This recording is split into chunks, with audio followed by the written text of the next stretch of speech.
savez que la grande mademoiselle était une grosse tarée? De son vrai nom Anne-Marie-Louise d'Orléans, elle est née le 29 mai 1627 au Palais du Louvre à Paris. Son daron c'est Gaston d'Orléans, le frère de Louis XIII, et sa daronne c'est Marie de Bourbon-Montpensier, la plus riche héritière du royaume. Bon alors elle va claquer 6 jours après avoir mis bas à seulement 21 ans. La tuile. Du coup Anne-Marie-Louise elle est encore dans le berceau quand elle hérite de toute la moulette de sa daronne. Mais son père Gaston il en a rien à foutre, il préfère claquer sa thune et baiser à droite à gauche plutôt que de s'occuper de sa fille. Du coup c'est sa grand-mère Marie de Médicis qui va s'occuper d'elle. À côté de ça Louis XIII et Anne d'Autriche qui galèrent à avoir un gosse, ils vont surkiffer la petite mademoiselle. Du coup ils vont la chouchouter, jouer avec elle et tout le bordel. En 1652 elle a 25 ans et la France est en pleine fronde. C'est clairement une guerre civile qui oppose les frondeurs, donc les grands princes et seigneurs, contre la couronne. En gros de gros, le prince de Condé il veut niquer Mazarin pour prendre sa place. Il y a toute une team qui le soutient parce que eux ils veulent renverser le pouvoir. Voilà. Gaston d'Orléans il fait partie de la team des frondeurs mais il veut pas trop participer, du coup il envoie sa fille à sa place. Mais v'là-t-il pas qu'un jour l'armée royale veut prendre Orléans. Alors la grande mademoiselle fonce vers Orléans pour essayer de garder la ville et le 27 mars 1652 elle tente de convaincre les autorités municipales de pas ouvrir les portes de la ville aux troupes royales, mais c'est un échec total. Miskine. Le 2 juillet 1652 les frondeurs sont aux portes de Paris, ils sont en train de se faire défoncer par l'armée royale. Alors la grande mademoiselle qui veut sauver son cousin le prince de Condé ordonne au gouverneur de la Bastille de pointer ses canons sur les troupes royales et de tirer. Paul Mancini, le neveu préféré de Mazarin, se fait exploser la tronche dans la bataille. Alors la grande mademoiselle perd les faveurs du roi et Louis XIV décide de l'exiler en Bourgogne pendant 3 ans.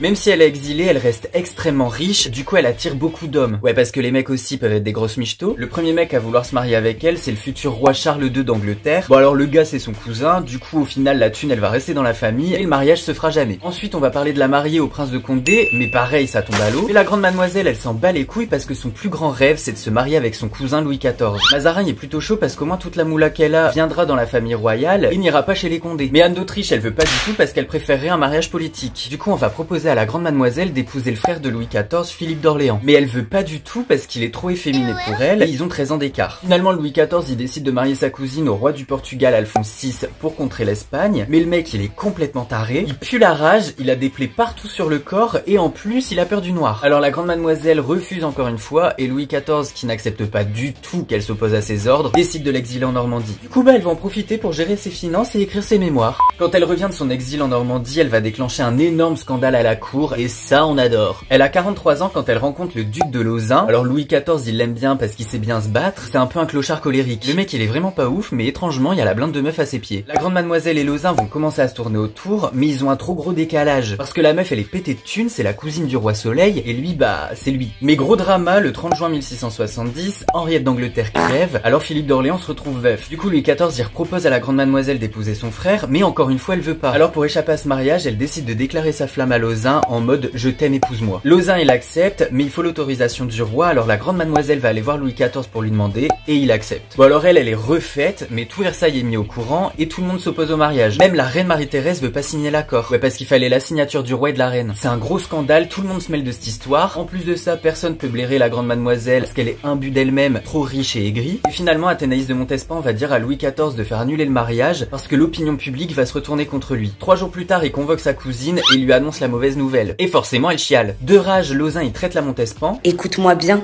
petite salope. Et comme on touche pas à Athénaïs, Louis XIV le fout en tôle. En mars 1693, la grande mademoiselle chope une crève de bâtard. Elle est épuisée, elle arrive plus à pisser. Et 5 avril 1693, elle meurt d'une insuffisance rénale à l'âge de 65 ans. Son corps est exposé au palais du Luxembourg. Et attention, anecdote extrêmement dégueulasse mais super drôle, pour finir la vidéo. En fait, on avait mis ses entrailles dans une urne mais ça a été mal embaumé. Du coup, ça a fermenté et à cause du gaz, l'urne elle a explosé dans le palais. Il y avait des morceaux partout, ça puait la mort et on a dû faire évacuer le palais.